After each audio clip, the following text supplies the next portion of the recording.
So Dynetics, thank you for your day's sponsorship of today's conference. Now I'd like to invite Robert Wright, the Program Manager of Space Systems at Dynetics, to introduce today's speaker.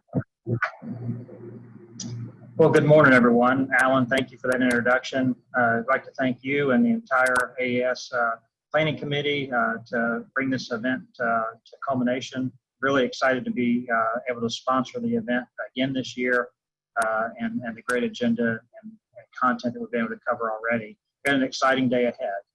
I want to say that we're proud to contribute to NASA's exploration goals as the prime for the Universal Stage Adapter, which is managed there at Glenn Research Center, our support to the Orion program, and also being one of the teams selected to develop the Human Lander System to enable the return of American astronauts to the lunar surface in 2024.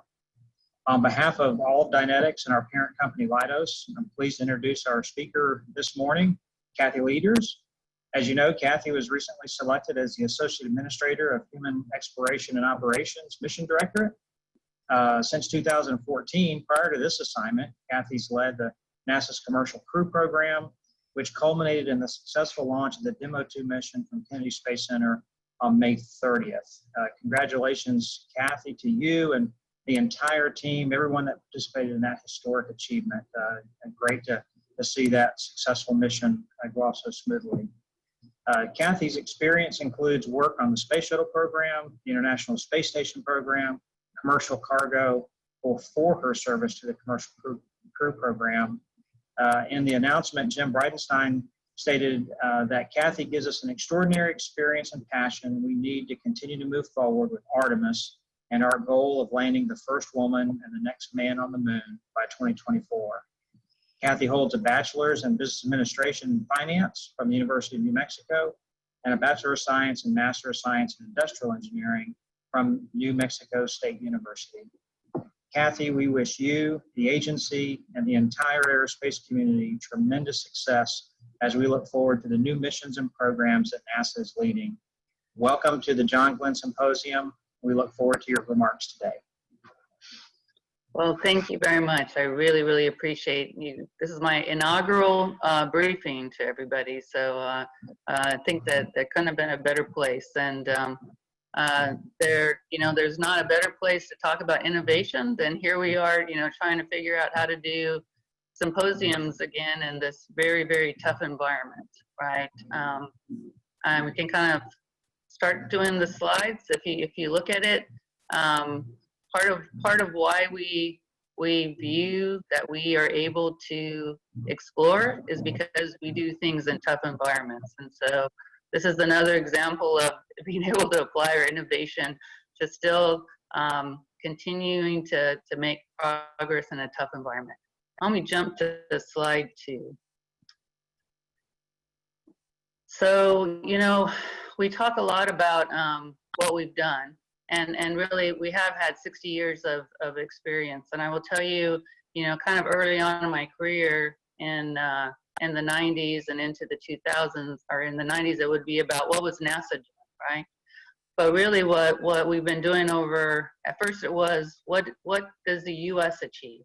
But I will tell you, over the last 20, 30 years, really we've been working on what do we do to be able to accomplish our mission, not only with NASA and our international partners then, so we started adding other countries into our vision of what we can accomplish, but the term partnership then has now expanded to commercial, industry, and international partners, and continuing to work on working in different environments to be able to push. And when you work in these difficult environments, you have to have new ways to be able to do things.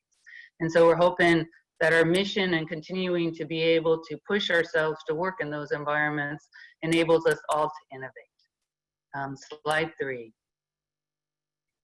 So this is just a great picture, I think, of all the things. When I came into the job, after working, I'd been at the beginning of space station, actually came into the space station program when we flew 2A, the first modules to space station. Then, saw HTB, ATB fly, was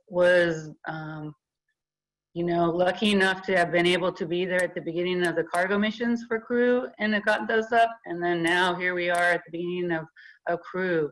But you look at it, we got these missions across the board and have been working on launching humans into space for more than 60 years. Slide 4. So it used to be, though, that, you know, our concept of going to space was a space shuttle. And in fact, there's a lot of people in the US that thought, hey, when the space shuttle retired, that was NASA. NASA wasn't exploring anymore.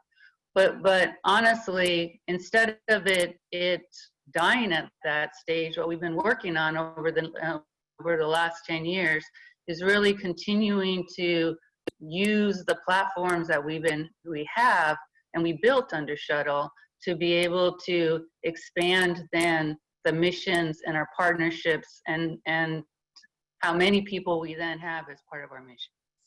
Slide 5.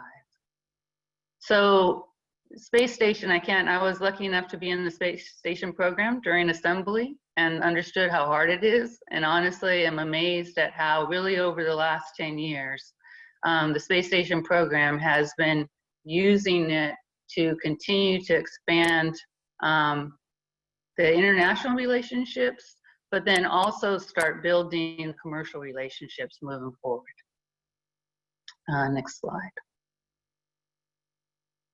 And on the space station, what people forget is just like I talked about with the space shuttle retirement, oh, you know, no, NASA's went away. No, NASA's actually was up there 365 days a year, you know, 24 hours a day, 7 days a week, keeping people in space. They'd moved from 2-week missions to all-year missions to now we're starting to go and push on how do we have missions that aren't around the Earth. And, you know, I was happy enough to be able to be part of Bob and Doug getting up there. And then obviously we have our Russian partners that continue to be an important part of the partnership and sustaining the International Space Station. Slide 7. So really we've been building, if you look at the steps we've been building on, first building on getting our space program going, then going and figuring out how do we build on that moving forward. And really since the 90s, we've been using the space station as our catalyst for global cooperation. In tough times, it's still been the way that when we aren't necessarily agreeing between nations, we can still have a way to talk together in a peaceful way. Next slide. Slide 8. So on space station today, we continue to have this be the focal of exploration. We not only use it as a way for us to, as a test bed for us to prove out our systems that will need to be working reliably as we're moving into our exploration missions, but we're also using it as a way for us to really develop cargo and crew operations. And then having those architectures out there really enable us to then be able to enable those different aspects to build upon for our exploration hierarchy, our architectures. If you look at this, instead of us having the space shuttle, which is what people operated on, and then obviously the Soyuz in the 90s and 2000s, look at all the different vehicles that either have been developed are in the process of being developed to be able to operate and provide cargo and crew capabilities to the International Space Station, let alone expanding the use of having nominal launch cadences to help enable the further improvements on our launch vehicles. Huge, huge catalyst for not only growing a capability that can service the space station, but also as a capability that would then, from our kind of our toolbox of developed systems that we can then be able to use to be able to then apply that to any future exploration mission. Next slide, slide 9. The other piece of this too is, you know, we've always felt that for us to be able to focus on exploration, we would really like to be able to enable this low Earth economy, so that at some stage, we would like to be there to be a commercial laboratory in low Earth orbit that we can basically be buying services from, so that we can, from a NASA perspective, focus on our deep space exploration. We really feel like our job is to continue to push the boundaries, to push the environment, to kind of do what we said, to do the things that maybe from a industry perspective would have too much risk to be able to go do. And we want to be able to continue to push those boundaries while enabling potential industry partners to be able to come in, and then for us to be able to use those capabilities. We're doing that in baby steps, I would say, in some ways. I mean, with the nanoracks and the other folks on the space station, we've been able to do that, and then starting to continue to, with our CASES partner, be able to continue to use other and have a gateway for people to be able to come in and use the International Space Station for other uses. Huge opportunity for folks. Slide 10. So these are obviously near and dear, pictures near and dear to my heart. It was a beautiful launch, and we need to get Bob and Doug home, and we're working towards doing that in early August. We're not done yet. You know, people talk about, oh, you had a great mission. Well, we're not quite done yet. We got to get them home safely, and then honestly get to a normal cadence with SpaceX and Boeing delivering crew transportation to the International Space Station. Slide 11. So, you know, I've talked before about, hey, we need, you know, exploration is a team sport. I think you guys get tired of hearing me say this over and over again. And we know that just NASA on its own can't get us there, right? We're going to need help and innovation from the commercial sector. We're going to need help and innovation from our international partners and their commercial sector. And then we are really depending on our industry to deliver what is our exploration crew transportation system that will be delivering our crews on the SLS and the Orion spacecraft.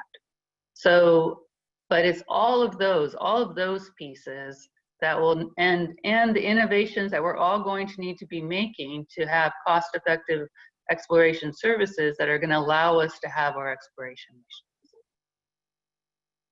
Slide 12. So what is NASA's role? We really feel like our role is really to push the boundaries, like say to build momentum, to look at where are the places where we can reduce risk through the investments that the nation's given in us. And then honestly, to create opportunities, to be able to open doors for folks, to be able to come in and have ways for them to be able to provide capabilities to us that we need. Slide 13. So, you know, the key investment that we're making allows us then to be a multiplier. We're hoping that the investments we're making the benefits are multiplied through the nation and honestly through the Earth, you know. We're doing this work to innovate and come up with new ways to be able to leverage and inspire us to be able to accomplish, and by trying to do hard things, be able to accomplish big things. And so the whole goal here is for us, through our investment, to be able to ensure that we're continuing to kind of push the boundaries, push our industry and national interests to be able to come up with new ways to solve problems. We all know that there are big problems out there. We need new ways to solve them. Slide 14. You know, Jim, I'm sure Jim came and talked to you, and we talked about, you know, with this bold goal of landing the first woman and the next man on the moon by 2024. One of my favorite things was somebody said, hey, Kathy, why does that have to be one woman and one man? Why can't there be two women? Well, we'll get that next. We'll go there next. But we do know that through the Artemis program, we are pushing, and that bold goal is allowing us to move forward with really establishing the mission cadence that we need for our Artemis systems. Slide 15. So Artemis, I think it was really important, you know, for the team, for our NASA team, to be able to name the system that they're working on. We're not working on an SLS, an Orion, and an EGS system. We're working on a crew transportation system that has a mission within a mission to be able to explore, right? And so having an Artemis program kind of pulls those all together and makes a cohesive mission, cadence, and statement. Slide 16. So the goal is to really lead and orchestrate future space exploration, not just with NASA, right, but with our international partners and our commercial partners. The goal is to build a platform that will orbit the moon. And we want to send landers down to the lunar surface to prepare us for a human return. And we need that low Earth orbit commercial space economy so that we can buy capability in low Earth orbit, and then be able to check out our systems in low Earth orbit that then we potentially can be able to use in deep space environments. And we need to continue to develop technologies that are needed to be able to buy down and solve the challenges that we have with human health and performance. You know, one of the things we're doing on Artemis 1 coming up next year is we're putting a instrumented torso up to make sure that we can try and see if one of the concepts that we have to mitigate radiation is helping us, right? That's the kinds of things that we know that we're going to need to be able to solve to be able to do to be able to go into space and be able to do a Mars mission, for example. And then obviously, you know, we're building on the partnerships that we developed in the International Space Station through both the international partnerships, but also these commercial partnerships with commercial cargo, commercial crew, the platforms that are commercial that are on the International Space Station, and continuing to go figure out how do we have agreements, how do we do commercial missions to a platform. That will then help us and build and be able to take that knowledge to the other platforms that we'll be developing. Slide 17. So like I talked about before, you know, we really need to solve some challenges. And so we're first solving them on the space station, and then we're going to solve them around the moon, and then we'll be able to check out and do different testing to be able to get us ready for those deep space missions. I think on slide 18, it kind of lays out what we call our phase 1. So working through Artemis 1, which is next year, coming up, pretty exciting. Getting the vehicles ready to be able to do our uncrewed demo of our crew transportation system. Artemis 2 then is going to be the first crew demonstration mission that will then orbit the moon and perform a rendezvous. And then we're working on Gateway, which honestly is very exciting, and is our first, is then the offshoot of the international partnerships that we've had and with the space station program. Next slide. Slide 19 goes and talks about phase 2. So building off of Gateway and continuing to outfit, and then laying in a future planning for lunar, and then moving towards planning to get to Mars. So I've been touching on our deep space transportation systems, talked about SLS, talked about Orion, and then we have our exploration ground systems supported at the Kennedy Space Center. All three of those are critical to us be able to work together, move together towards our mission, starting next fall with Artemis 1. Slide 21. And then what's really exciting is the boots on the moon in 2024, what that established as we want to get a human landing system going. You know, we want it to be designed and developed by American companies for the Artemis program, and we're pushing for that 24 deadline. Slide 22. And then we talked about Gateway. Gateway is very critical for us to have sustainable operations. And it's also important for us to be able to cement these partnerships and relationships that we have with our international partners that will be critical for us moving forward. 23. We tend to not talk about this, but hey, the space network and the near Earth network and the deep space network and all the spectrum management, without comm, the missions is the data, right? In a lot of cases, the missions either is the data or the video or whatever, and you need to have a way to get that back. And so the work that's done here is very, very critical for us to have our missions. And then finally, not only are we laying out, we've been building on the International Space Station agreements to work into Gateway, but what's really exciting is we're also first laying the foundation for lunar exploration with the Artemis Accords and laying in our agreements for having safe, peaceful, and prosperous coexistence on the lunar surface. Very, very, very critical for us. So it's really hard. I mean, I love this picture. It shows if you're on Mars, this is what Earth looks like, right? And so one of the reasons we talk about phased exploration is to make sure that we do this right. And to do it right, we also know that we're going to have to innovate, and we're going to have to do things that we haven't even thought about now to be able to, for us to get to a place where I'm on Mars looking back at Earth. So we're going to need every single one of you out there to be innovative and thinking of ways for us to be able to solve our challenges. Just like today, we've all had to learn how to do WebEx, and I had to figure out how to do Zoom off a NASA computer. I know that we can solve the problems that will get us to Mars one day. And so with that, I'm on my last slide, and I'm ready for questions. Thank you so much. Great, Kathy. Thank you so much. We really appreciate your being here today, especially proud that this is your inaugural public address. That's very cool. We're very pleased with that. Yeah, we do have some very good questions. And by the way, everybody, I'm Jim Way, Executive Director of the American Astronautical Society. So yeah, let's start with our first question. And this is from Marcia Smith from Space Policy Online, who did a great session with us earlier.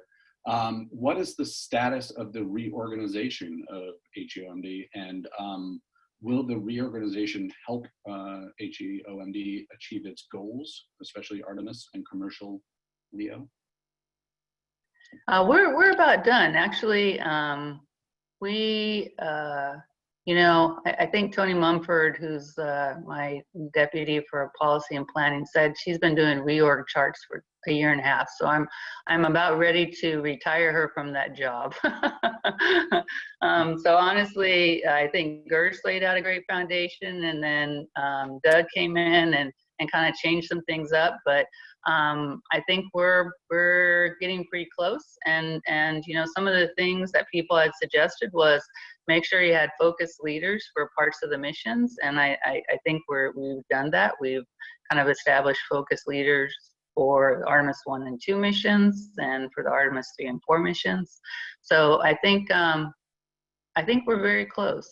I think we're very close. We're right now kind of dotting the I's and crossing the T's, but it's also it's really built on what Gersh and Doug had done, and it's not we're just finalizing it now. Gotcha. And yes, I'm expecting folks that are responsible for those to get it done. So it'll be good. Excellent, great, thank you. So this next question actually comes from one of our sponsors, Al Tadros at Maxar. He says, first off, congratulations on your new role at a very exciting time. Can you talk about your thoughts and plans for a LEO private habitat via Next Step or through acquisition process? Other than the needed budget, what are your thoughts for that part of LEO transition? Well, we're looking for a budget, but we're also laying the framework, I'd say. We're trying to kind of lay out making sure we define, one of the things we've learned from cargo and crew and other things, it's really, really important to be able to define what our needs are so that we can help folks that are looking to have a private orbiting platform, that they kind of at least understand what the government's needs would be from an anchor tenant perspective, right? We understand that, especially at the beginning of an enterprise, that's very important.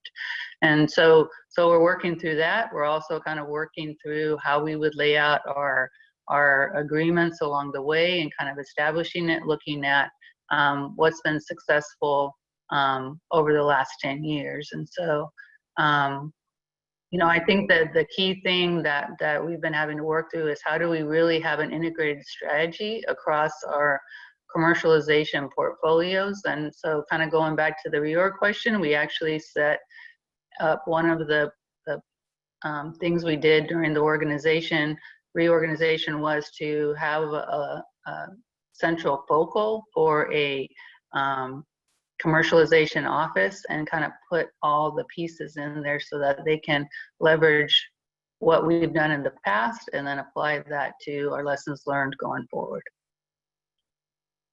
Excellent, excellent. Thank you. Next question. What do you feel are the most significant programmatic risks to our successful return to the moon, and how do we mitigate them? So, I think the big challenge is how to make sure that we really understand the environment that we're moving into. And so I think this phased implementation approach is very helpful to that, because you can kind of learn with uncrewed pieces before you kind of do our big risk with crewed pieces, and be able to then roll that in and make sure that the assumptions you had about environment or how things work together in that particular environment are kind of checked out before you take the big risk going forward with humans. Same kind of thing that we've done with new vehicles coming up, right? And same kind of approach we're taking, obviously, with the new crew transportation system that we have coming up. We're first doing an uncrewed demonstration of that. So, and in some ways, it's not exactly the same vehicle, but it's making sure that you can translate those tests into things that then you can apply that to the vehicles coming forward. So I've just learned in my almost 20 years of development and testing and everything else, being able to get and be able to test in that particular environment is very, very important to you. So having these unmanned probes and unmanned things coming in and doing work first, and then being able to translate that into the manned pieces of it, which we would feel like is the biggest risk, is very important for us. Got it. Great. Thank you. This one's just about commercial partners and industry. So they're looking for clarification on what is the difference between, finger quotes, commercial partners and, finger quotes, U.S. industry. So, Boeing is a commercial company, SpaceX is private. Who's industry, who's commercial? How does that kind of work itself out? Well, I always kind of, because, we've had this long-standing debate about what's commercial, right? We've been working with companies for forever. I mean, it wasn't like there was NASA people that were building, the Apollo systems or the Gemini. They honestly, in that stage, I mean, I remember talking to one of the Gemini folks that there was one guy that worked the launch vehicle by, right? One NASA person. So obviously he had a pretty strong industry partner at that stage. I do think, though, there's this, and this is where we're trying to balance it. It's about how do we share risk to a certain extent. And also we're trying to figure out what's the right relationship where it's not NASA saying do this and then the company's just doing it. It's really taking advantage of the ingenuity of the company to be able to propose and bring forward integrated solutions in a way that is more of a partnership. And I think that is applied across the procurement envelopes, right? It's kind of the eternal question to me about what's the best way for us all to work together in the most cost-effective, but technically also challenging way, right? And you know, what I've learned in the last really 12 years is having a contractor that just does exactly what I say may not be exactly the right thing. It's really a robust and dynamic discussion that's very helpful, because each of us has different perspectives and learning, and sometimes it's through the debate that we find the best solutions on things, right? So I think under all of our contract mechanisms, we got to figure out a way that we, I think, enable industry to be able to talk to us and propose different things and be able to argue with us. And I think healthy tension's not a bad thing. Right. Yeah. Absolutely. A little competition can be very good. Absolutely. Yeah. Yep. Had a couple of questions with respect to cases. What do you see as maybe a new or a changed role for cases, and when might we know more about that?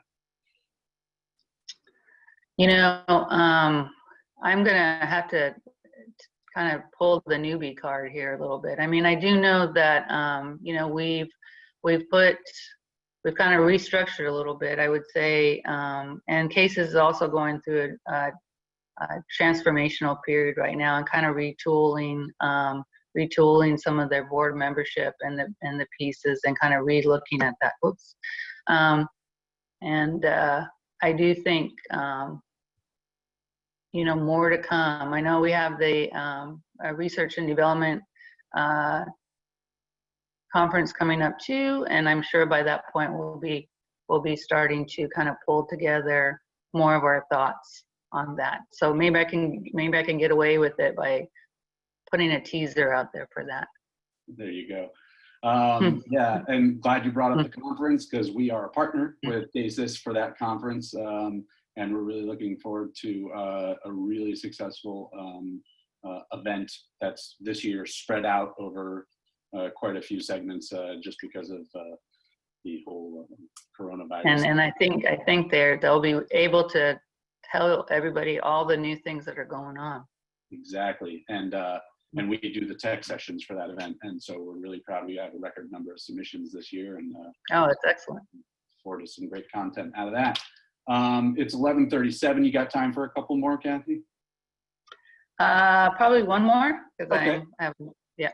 Okay, so then I will put this one to you, since it seems to be a pretty popular question. When do you expect to set a new target launch date for Artemis 1?